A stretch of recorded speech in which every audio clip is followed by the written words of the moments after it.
did that come from? This is the weirdest show. This is the weirdest show. Good morning. Welcome to Creative Coffee, where I drink a lot of coffee and I try to wake up and I just say hello to anybody that happens to stop by, and I try to say something profound, and that's how it goes here. So it is Saturday morning, and we are somewhere parked up against August, and I am literally packing my van after I finish this morning and getting on the road and heading back west again. So I have to get back out there. So this is the third trip out. It's actually now, I would say that right now is sort of like the flip. All right. To me, this is the halfway point. This is at the 2.5 mark. I'm planning 5 trips out. Anything that I cannot get out to Colorado in that 5th trip isn't coming. You know, that's it. That's the limit I've given to myself, is 5 vans out, and that's it. That's all I'm bringing with me, and everything else needs to be purged. This is like, I'm treating this trip, this trip, it's always a trip, I'm treating this move as if like it's a clean slate, clean beginning, and I'm being very particular about what I'm bringing out to Colorado with me and what's going to sort of come with me in this sort of transition. The last thing I wanted to do on my way, like move to Colorado, is just bring all of my stuff, dump it in the new place, and then go through everything.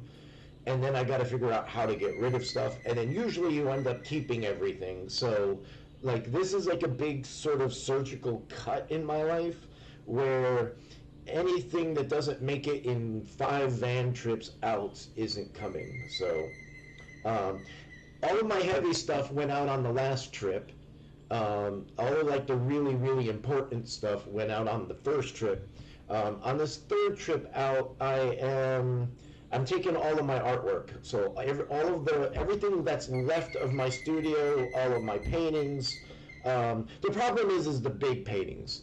I don't create artwork that I can't move in my van, but I've got one piece that makes things a little bit difficult, and it's a big 8-foot by 5-foot piece, and it's got to kind of go in at an angle, so it's going to make things a little bit interesting. But since I'm kind of just moving the artwork, mostly we're focusing on that, I should be able to make it all work. It's basically going to be all of the paintings that are left are going out on this trip, and all of the small little tiny furniture, like all of the corner tables, are coming out with me. So anyhow, I'm sure that is absolutely positively interesting. But if you're out there, chime in, let me know who is there. This is just something that I do on the weekends. I started Creative Coffee. Well, it basically just started as something in December.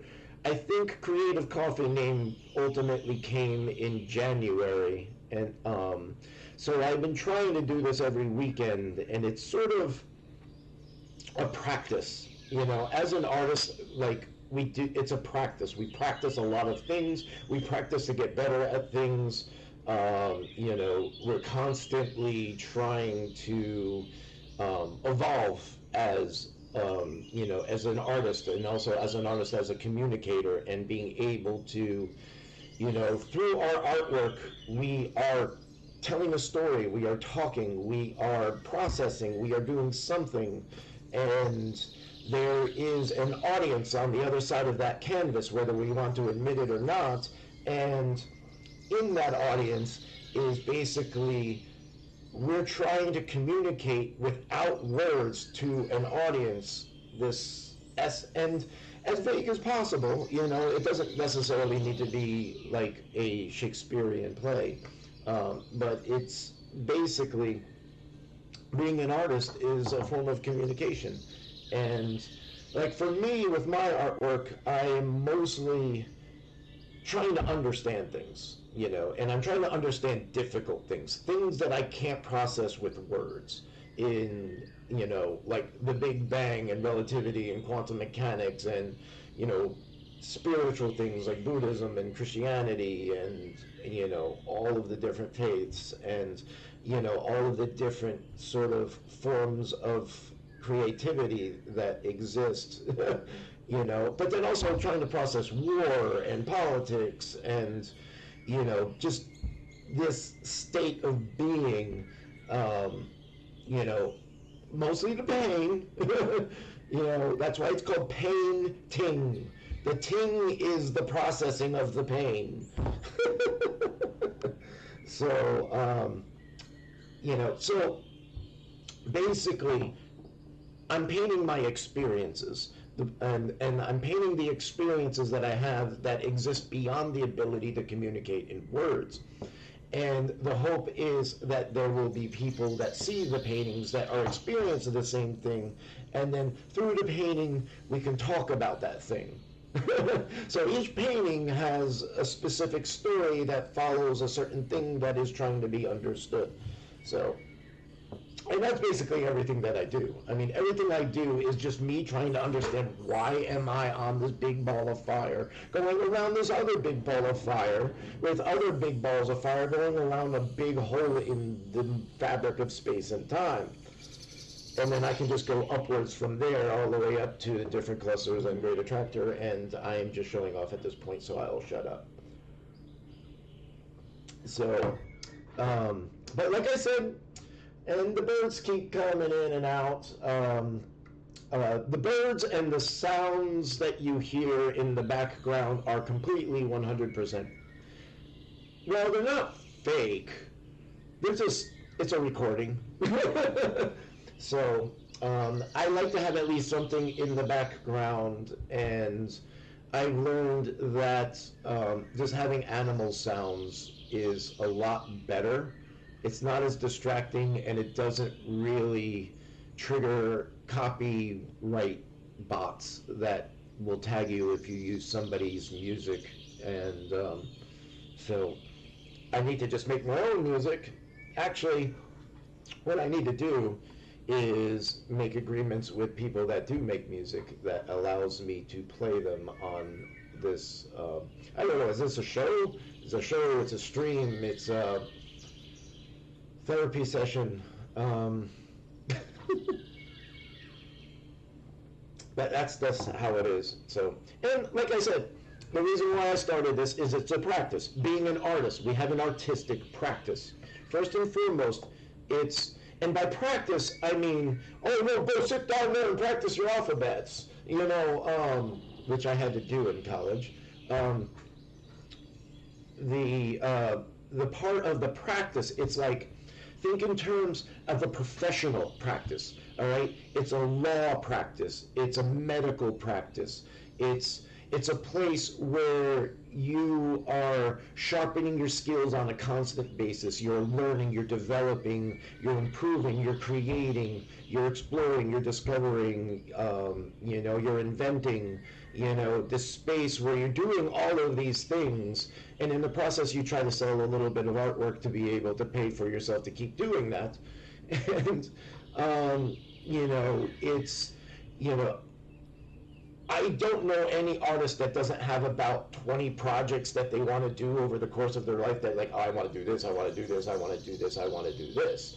But a lot of these projects that as artists we see down the road is like, how the hell am I going to do that? I want to write a graphic novel. I don't know how to write a graphic novel. How am I going to write a graphic novel? Well, break it down. Do little bits and pieces. All right. You know, you know, it's part of the practice is knowing the types of projects you want to achieve or the levels that you want to get to. And then you create these little series of projects where you can learn the different techniques to be able to move yourself in that direction. And this whole process of this line that is sort of a never-ending process our progress, that is what the practice is. The practice is the vessel that you travel in through your professional, artistic, or creative career, no matter what you do. You can take this and put it to whatever that you want to do. So, I've had a lot of coffee today, or at least I am feeling it, which is good, because I've got a 21-hour drive ahead of me. Or at least road hours ahead of me. It's going to take probably, I'm just hoping to get there by Tuesday. So I could do it in my fastest I've ever gotten from Atlanta to Colorado, which is 21 hours of road time. I've done it in 23 hours. So I slept for 2 hours. Am I counting daylight savings in there? That's always weird. It's like, probably the closest I feel that I'll ever experience time dilation is traveling across time zones on the planet, back and forth on a consistent basis. I'm always sort of fluttering around the base core, which I guess is Eastern Standard Time, which is kind of like, the beginning of America in the time clock, daily time clock. I think is Eastern Standard Time the furthest east America is? What's the time zone before Eastern Standard Time? I don't know. I just show you how self-focused I am, on all things American. It's a hard thing, man. It's just like, I think the problem with being an American is we're just constantly having to go to survive. And it's like, I can't focus on anything else except the next terrible disaster that's in front of me that I have to avoid. Where's the next pothole, every 10 to 20 minutes on I-70? Not even, 10 to 20 seconds, sorry. Had my time wrong on that one. What was the question? This is a good example where I talk about drinking vast amounts of coffee and just seeing what comes out, because I never start these shows with a plan. I've got an idea of how I want the ship to sail, and I'm working on adding some better ways. Practice. We were talking about practice today. Practice is one of the 5 little sort of, after 20 years of doing this, of being a professional artist for 20 years, doing social marketing. I've been doing social marketing for 15 years now. Well, actually, I started my website, I started my first online website in 1998. So I've been doing online marketing since 1998. Kind of promoting myself since 1995 on AOL. But basically, in all of this time, and all of the stuff that I've done, and all the things that I've tried, and all of the different platforms on social media, between Tribe and, MySpace and, LiveJournal was the big island of stability before we all jumped off onto Facebook, and Twitter and websites and Patreon and all of the different things now. It's like, how do you streamline all of this stuff and stay consistent, coherent, and just valid in the market that you're trying to be a professional artist within? There's basically 5 aspects. All right, there's practice, which is the whole thing. There's the process, and that's the way that you do it. There's the production, that's just putting the process into action. Then there's professionalism, and that's a really big one, because it's how the world out there is going to perceive yourself. You can project yourself as this chaotic, sloppy artist that's living by the seat of their pants, and that's works really, really, really well in the beginning. But if you were trying to create a creative, professional career that's going to have longevity, there's a certain level of professionalism that you need to present yourself, you need to package yourself within, um, and to be able to project out there, because what you project out and how you want to project out there is um, the patronage and the collectors that are going to come back to you, that are going to support you in that. And the more professional, and I don't mean, and when I say professional, I don't mean stuffy blue suit tie. I mean respect your product, respect your profession, respect what you do, respect the artwork that you create.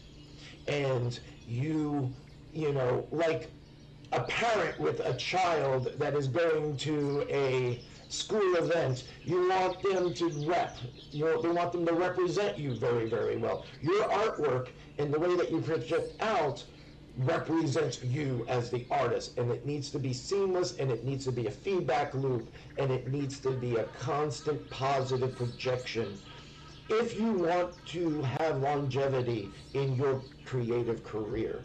So I hope that makes sense. Okay, so after professionalism, the fifth one, if the first four, okay, practice, process, production, and professionalism. All right? If those first four you commit completely to the best of your abilities on a consistent basis every day, the fifth one just happens and you just steer it. It's and the fifth one is prosperity. So prosperity is, it's not necessarily thinking in terms of being rich, or you're being prosperous. It's you're thriving.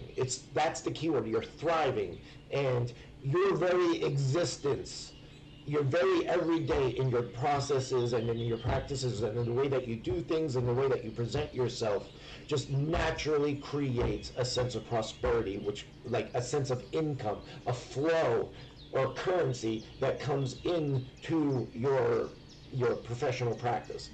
And it's a feedback loop, and it's a cycle. And the more that you refine it, and the more you simplify it, and the more that you are consistent with it, the easier that flow is going to be. And the more consistent that you're going to be with your your artistic business, especially when there is fluctuations in the market in, is it up or is it down? All right?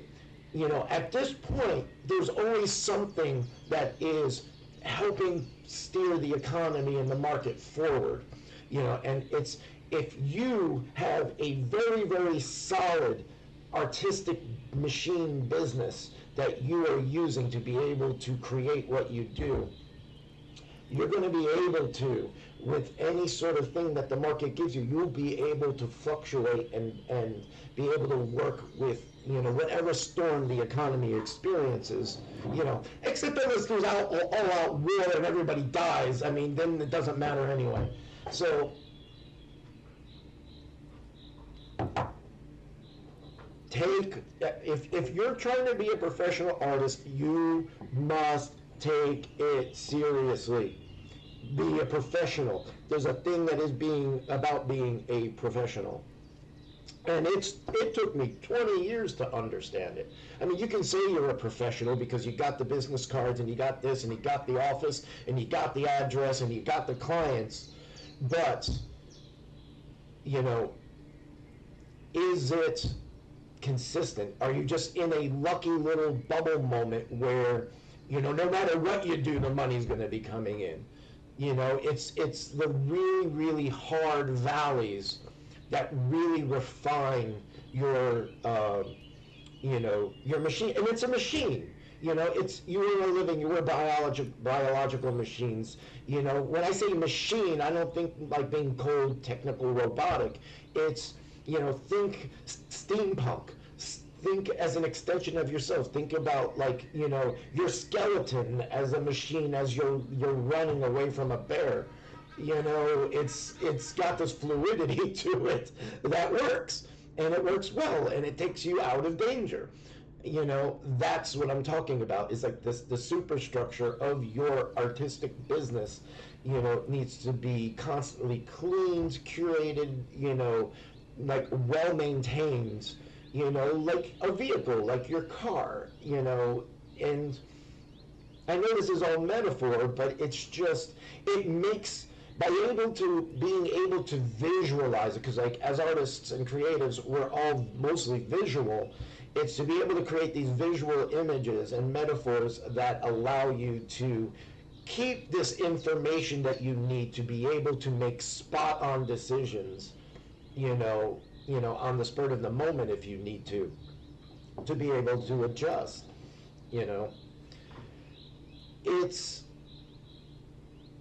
It's not all just painting pretty pictures. I mean, if you want to do it as a career, you need to treat it like a career,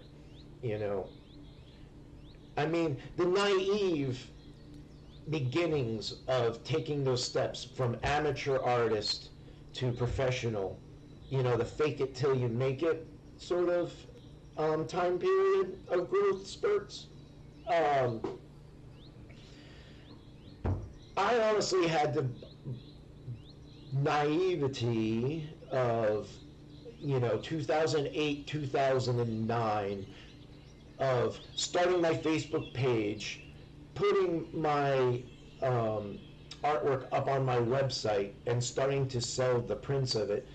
I had the naive that I was going to go viral like that, and I was going to sell millions of copies of everything, and I was going to never have to worry about anything ever again. And I mean, it's a nice fantasy to kind of inspire yourself. So there is, as a tool, it is valuable, just you can't get lost in the fantasies of the naivety of starting out as a professional artist, especially if there is so much flow that everybody is trying out being an artist on social media now these days. It's, there's going to come a time period where 90% of these people that are trying out like being professional artists on the internet right now and on social medias are going to fail. And I don't mean that as a bad thing. That's just the way that it is with everything. I mean, when I started architecture school, in the first lecture that the dean of the architecture school at Georgia Tech gave to us, and I've learned that this is pretty much in almost every single profession, is look to the person to your left, look to the person to your right. They won't be here when you graduate. And they were right. Like literally, the person that was sitting on either side of me did not graduate with me. Or even end up in that same profession or discipline. So making it as a successful artist, not a fartist, an artist, making it, we'll put that in the blooper reel, being a successful artist, I totally forgot what the hell I was going to say now. Coffee time.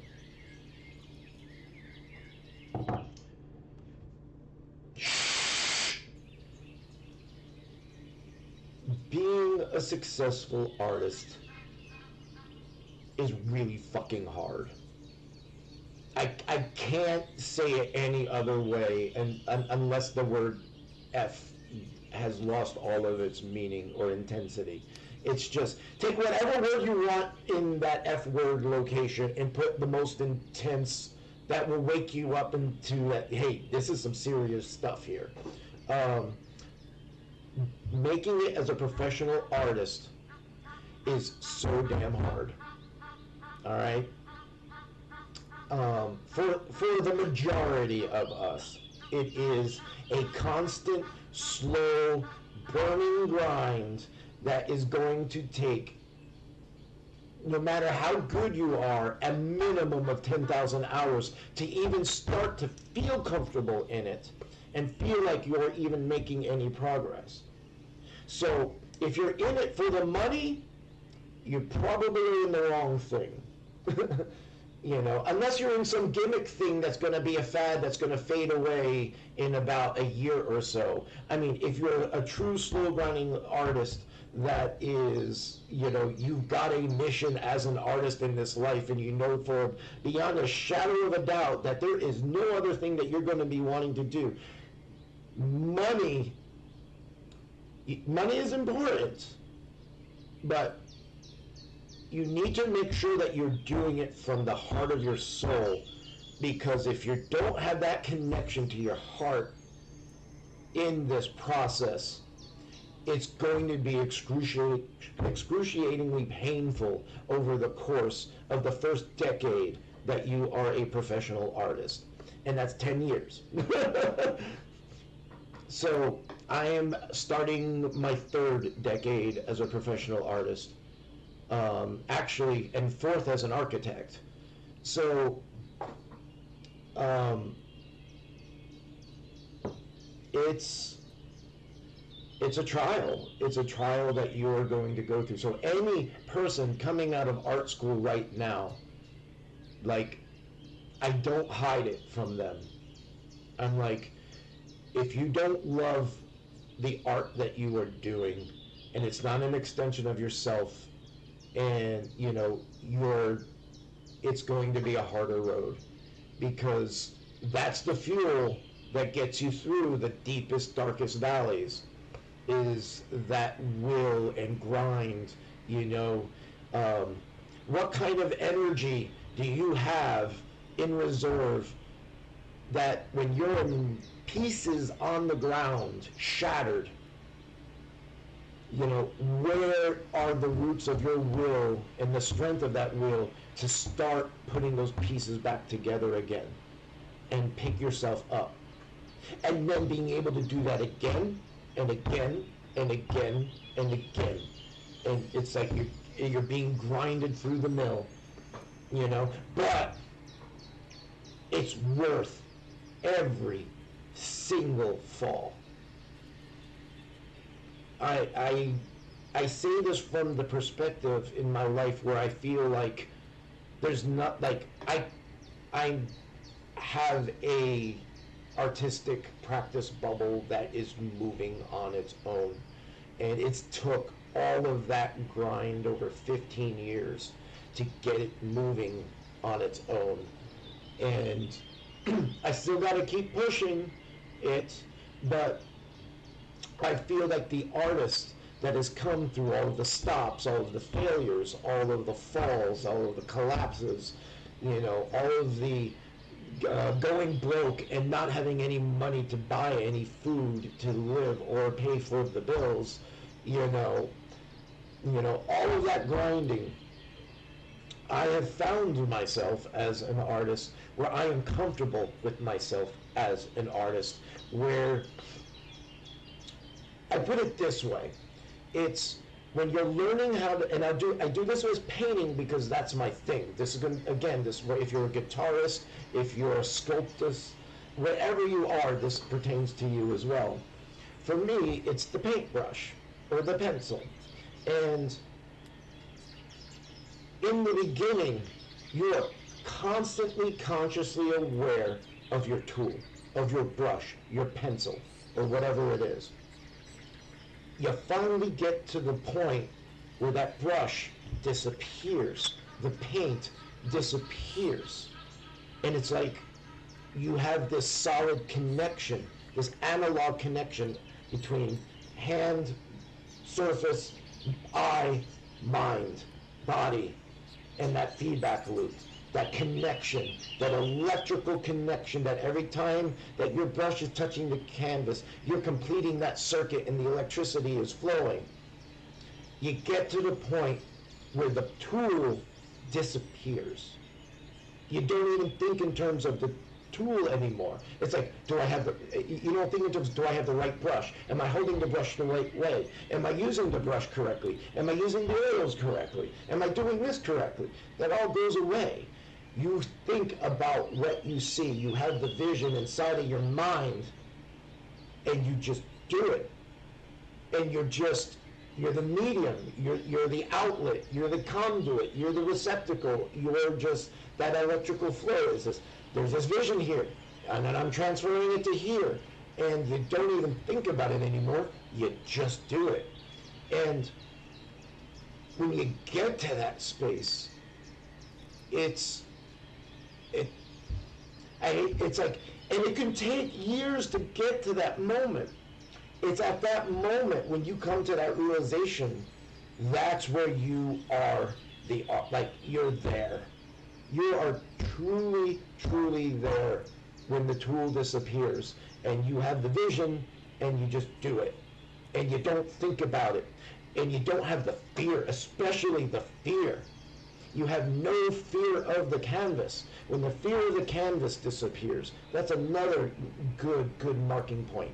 You know, when you can just jump into the canvas like you're jumping into the deep end of a swimming pool, you know, throwing yourself way the hell out there in the sort of collective imagination and trying to find yourself and trying to find your way back. So that's the way it flows. Well, we're at the halfway point of this show. Whew, any questions? I think I need a nap after all of that. So I like it. I can tell, again, when I'm talking, this does not come natural for me. Talking on the camera does not come natural for me. It's like I have had to spend the past 4 years practicing with so many different stream failures, like creating different shows here and there, like just trying to practice streaming. You know, it's like it did not come naturally for me. And it's still, hold on, sneeze. Excuse me. Woo! I got whiplash on that one. This does not come natural for me. I've had to, like, I joke, but I'm not joking, for real, there's probably 30 hours of me, like, crying to myself about how awful the pandemic was, like, as I'm learning how to stream on Twitch, where there's nobody listening to me, and I'm just like, I'm just ranting and ranting and ranting, and, you know, it's just, painting live helped me. I'm like, you know, going to music scenes has always been a little bit on the uncomfortable side because I never could, like, I'm not a person that likes to dress up for things. It's not that I don't like dressing up, it's just I'm not good at it, and I don't have the time to commit to it to be good at cosplaying or costuming or whatever. I might, like, ultimately, because, like, you know, again, going back to as a professional artist, I'm spending every single moment of my waking life and sleeping life trying to survive as an artist. There's not a lot of free time. Unless costuming is your art, but that's not my art. My art is on the canvas. So painting live gave me the opportunity, when I started doing it in 2009, gave me the opportunity to be able to project my creative self out there. And, like, I would set up a little sort of area where I would have a painting, like my easel up at a music event, at a rave or a boogie or a burn, you know, whichever is your flavor. You know, I would just paint. And it was just a really amazing experience because I soon became sort of like I would have to put a little carpet down. I've always from the beginning believed that as a live painter, you need to have a carpet. And it's like, think of it as your magic carpet, and you're going to take people on adventures. Everybody that steps onto that carpet, you take them on an adventure into your painting. So, you know, as a live painter, my carpet, my space, ultimately became sanctuary for people that were trying to escape the chaos of the event. So it sort of became this sort of, I don't know, this the space became this entity, and it just became sort of like an extension of myself at the events. And to be able to keep space like that, I've always like been proud of and appreciated that I've been able to do. But I feel like the streaming is just the next evolution of that, where I'm able to project this outward. So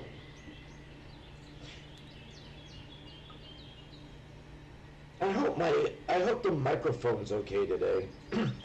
I'm traveling. I'm doing this, like, technically this is now on the road and my home is in Colorado. But I'm oh God, I totally forgot what I was going with.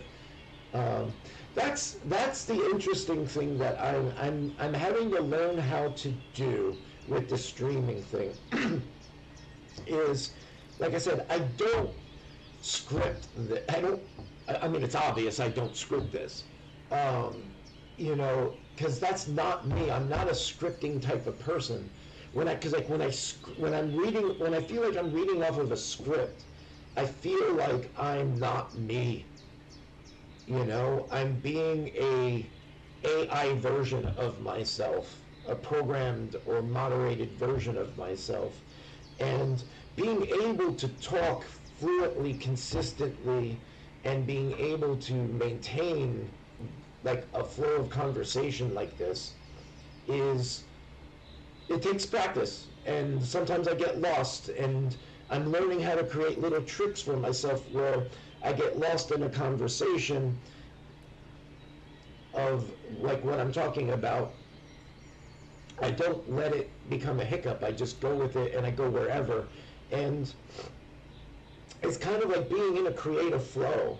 And which is really what I'm trying to illustrate, because a lot of what I ultimately want these streams that I do is to be, like I talked about with my magic carpet live painting at events, being a space where I can take people into a small bubble universe for a moment, or to be able, like, and it's always been about, like, not throwing my creative self onto them.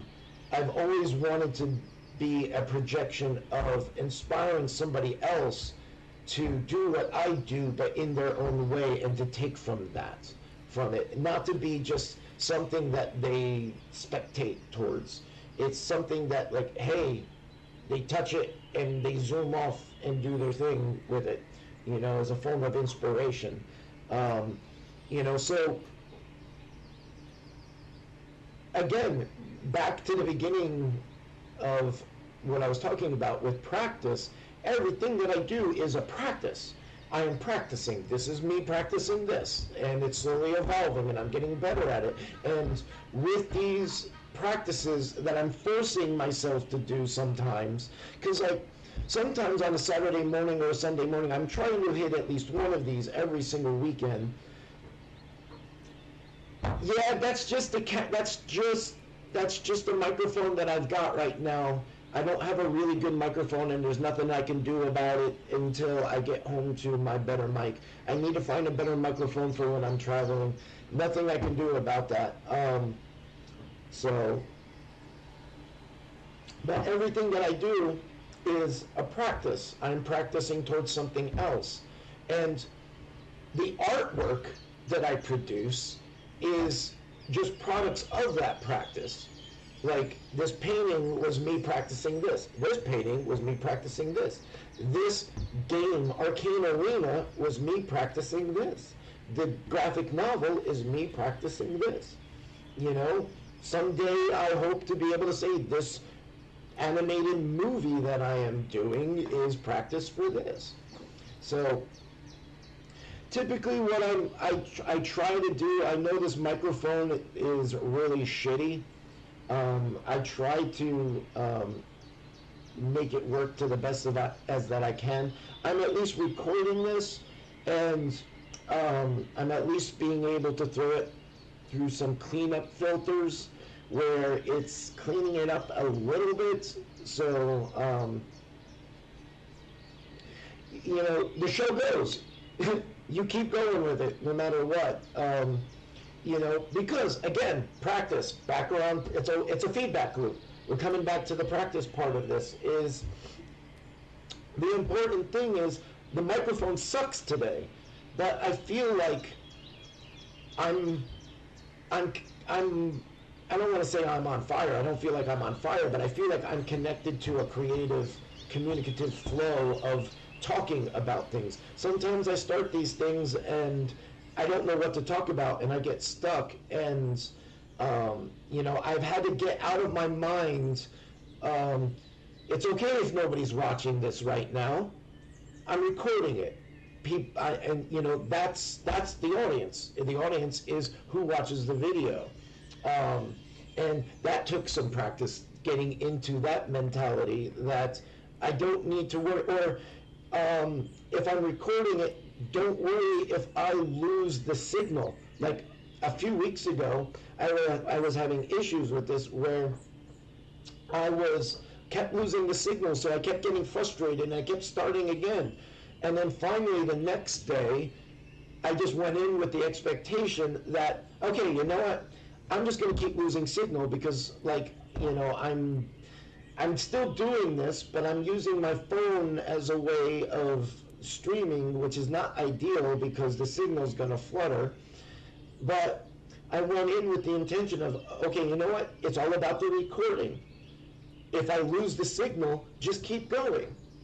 And it's like these little tiny things that we learn with the consistent of going again and again and again, and not letting the little tiny things get us frustrated and pissed off, and I end up breaking a window, which luckily I haven't done in a long time. I feel like I'm a lot better now. But that's the thing. It's like, this kind of, you can take this into your life. Don't look at life as a final performance that needs to be perfect, where you're going to be judged and you're living by what the critics are going to say. You live like every single moment is a practice of, I'm learning this, I'm trying to do this, but in the meantime, I still am creating beautiful things. I'm being crappy and shitty, and I feel like awful crap, poop, caca, and you know what? I still produce this thing, and it's like a recording of this poo-poo caca, and people like this poo-poo caca. And they buy this poo-poo caca. And I really like saying poo-poo caca. So that's really where that's going. I'm just kind of seeing how far I can go with it. I think I'm done. And maybe I am on fire today. I have to pee. But I got 15 minutes. Shut up, bird!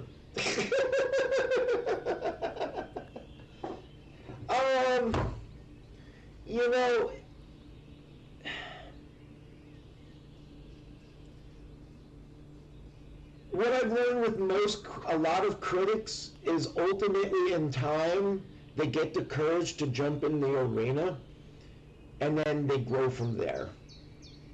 It's just not their time yet. So, there's good criticism and there's bad criticism. And the bad criticism is just the people that are just learning how to be things, and they're talking like they know what they're talking about, but they're just reading out of the textbook and they don't really understand. You kind of learn how to ignore those people. And what's great is when you finally learn how to let those people just skim off of you like a rock on the lake. And what the hell was that? And in time, you find the critics out there that you trust. Again, it's like curating your algorithm on social media. Do you want to curate the bad critics, or do you want to curate the critics that are going to help you? And it's just the filter that you put on your mind where, all right, you know what? this person said like really difficult things to hear, but they were right, and I need to listen to them. So you tap into them, and that's the goat. That's the goat that you go to with the criticism. So criticism can be a good fuel. Yeah. So I mean, and again, it's got to be not about what you think that it's not about you trying to feel like you're making the critic's life better. It's not about the critic.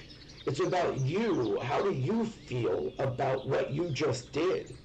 And typically, there's nothing that, if you're really into doing what you're doing creatively, professionally, and you're married to that, and you're 10 years into it, the critics don't matter, because you yourself are going to be harsher on yourself than anything any critic out there is going to tell you.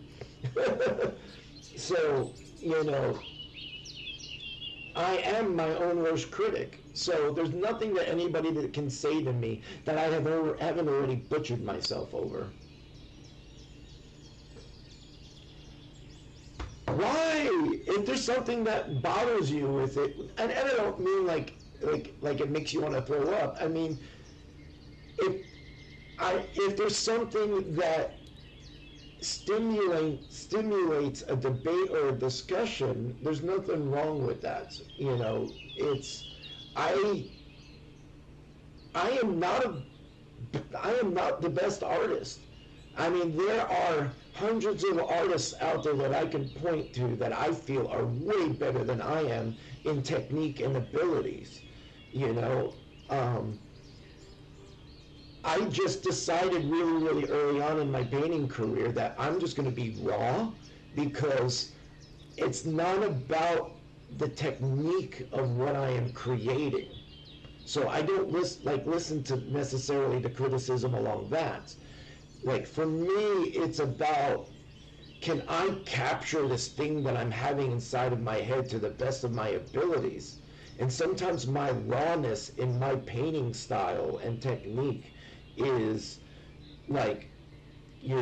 part of the language of illustrating the rawness of what I'm experiencing inside of my emotions and my mind.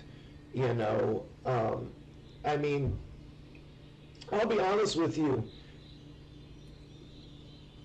I know I make it look pretty, but the idea of doing this graphic novel based on Vietnam scares the shit out of me. Not only in technique and ability, but in the communication level of being able to communicate in a way that is going to honor the soldiers and respect the soldiers and not ruffle the feathers, but being able to get into really, really deep, dark, difficult subjects. And it scares the shit out of me. And not only that, because I've never done a graphic novel. I'm doing it pretty much mostly all going to be doing it all myself. Like, Arcane Arena gave me the chops that I knew that I would be able to do it, but I have this vision of what I want it to be and how I want it to come across, and the juxtaposition of the darkness and just the ugliness of war juxtaposed against the beauty of the Vietnamese landscape and culture, and just these two sides that were forced against each other, that we're finding out now can be friends. We just want the same things in life. And it's just this moment in time where everybody gets stuck in this fucking vortex of hell, and nobody knows how we got here, or who the enemy really is anymore, or where the enemy is coming from, and it's like, it scares the shit out of me. I'm like, what am I doing with this? But there is nothing else inside of my head that I feel like I need to get out before I die than this. It's like, I gotta get this out, because it's been inside my head for 20 fucking years. I don't golf anymore. I'm gonna do some heavy research on the Gulf of Tonkin thing.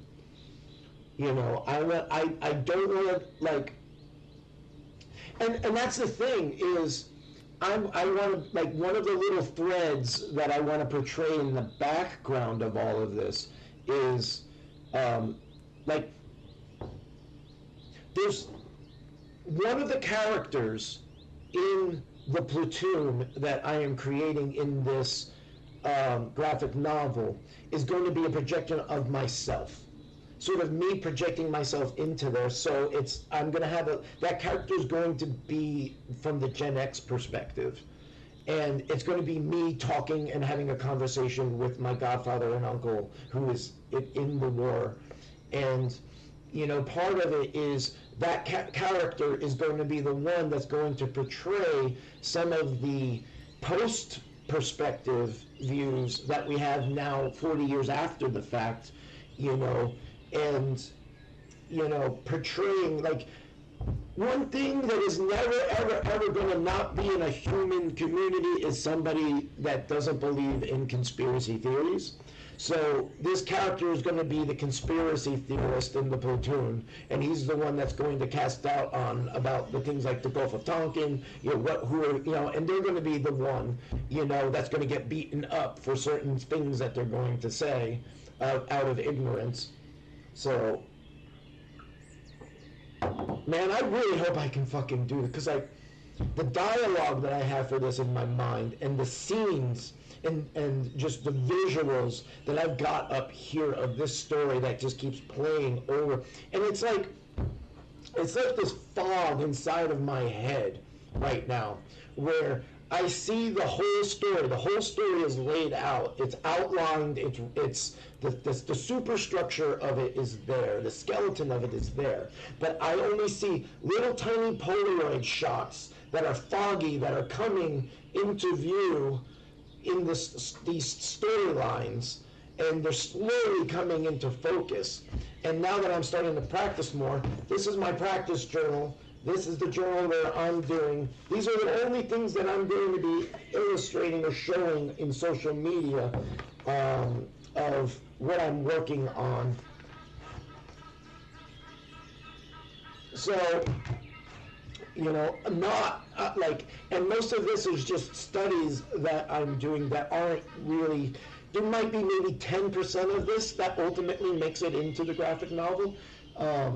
But, and I'm not going to show it to anybody. I'm not really telling the story anymore, because I don't want to give the ending away to like, I've given enough of the ending away to people where, like, they've been positive criticism back at me, where they're like, whatever you do, figure out how to write this. Like, everybody that I've told the story to has been, you need to write this.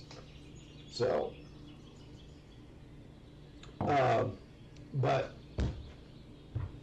I'm going to, as much as I can, put myself out vulnerable in how scared I am writing and doing this graphic novel. Not only just in the politics of it, the pain of it, the torment of it on both sides, because the big thing is that there's the Vietnamese people are a people that have been fighting for 2,000 years to keep people out of their country.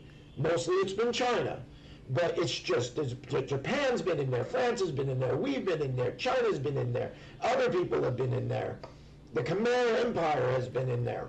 You know, it's just people, it's this culture of these people that have been living there for thousands of years, that have been constantly chasing people out of their land. You know, and it's just like, leave us alone.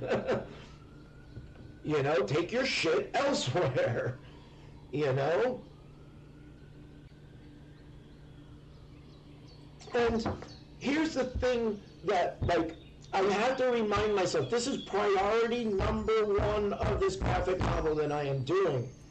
Priority number one is that this is something that is meant and intentionally meant to be a healing process. I want the story to be a healing one. I want to portray like what the military really, our boys really went through. I want to portray what my uncle experienced out there, and I want it to be illustrated in a way that is healing, that is going to make people understand this thing that we experienced, this like world event that happened, that we got dragged into it. We got something, we were not supposed to be in there.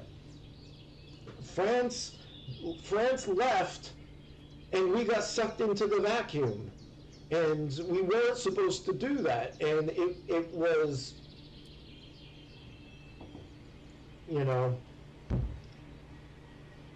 I'm ignorant. I don't know. So, like, I'm being very vulnerable with myself out there. Luckily, I have my uncle's blessing.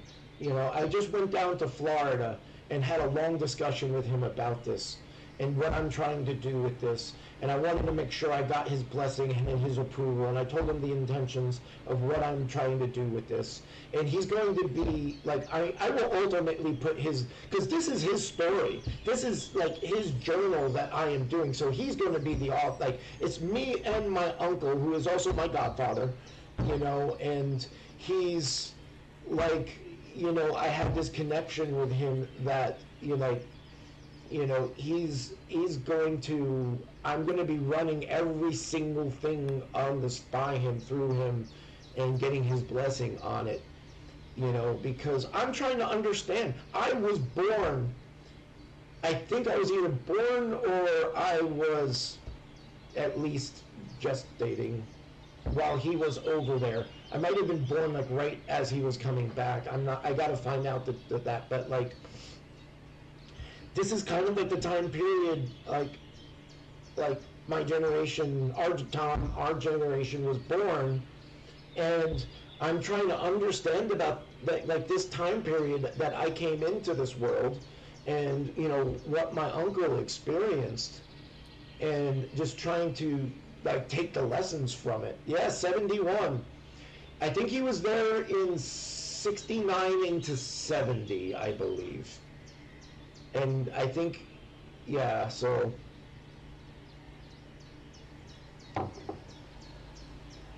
But I also need to make sure that I respect, like, I don't want to, I'm trying to keep things as general as I possibly can and not go too deep into it, respectfully. So, but yeah, I am scared out of my damn mind with this project that's coming up. In fact, like, November, like, in my mind, the project begins at the first snowfall in Georgetown, Colorado. The weekend of the first snowfall in Georgetown, Colorado is going to be when this project starts. And I'm trying to, and like, everything that I'm doing right now is to be ready. I'm doing a bunch of research. The ultimate goal for this winter is there's one chapter in the middle that's not going to give anything away, but it's going to get the depth of the intensity and the aesthetic of what I'm trying to create. And the name of the chapter is It's a Fucking Dragon. And I want to get this one chapter, that's the only thing I'm focusing on. Like, everything else is supplementary and practice. But one chapter where I have it fully written and fully illustrated to about 95%, 90 to 95%. And I want to have that done by the spring, so that I can have that to show everybody, this is where we're going to go with this story. And that's where I want to do the fundraising, to try to see if I can raise the money to be able to support myself while I'm doing it. I've got a good support network that I'm not worried that I won't be able to pull myself out of it. And I do want to jump into that darkness a little bit. I am going to be jumping into that darkness a little bit, because I'm going to have to project myself into these environments. So I've got the support network set up where I'll be able to be pulled out if I need to. So, but anyhow, Tom, thank you for hanging out. Thank you for listening. Thank you for whoever is listening. I hope I have been entertaining. I at least have been entertaining to myself. I have made myself laugh quite a bit this morning, and I'm very happy about that. So I feel this has been a very successful session. Anytime I can make myself laugh, I feel like I am okay. Have a great week. I am on the road. I am turning this channel off, processing the video, which will take about 20 to 30 minutes, taking a pee. I'm proud that I made it. And I'm getting on the road to Colorado. So have a great one.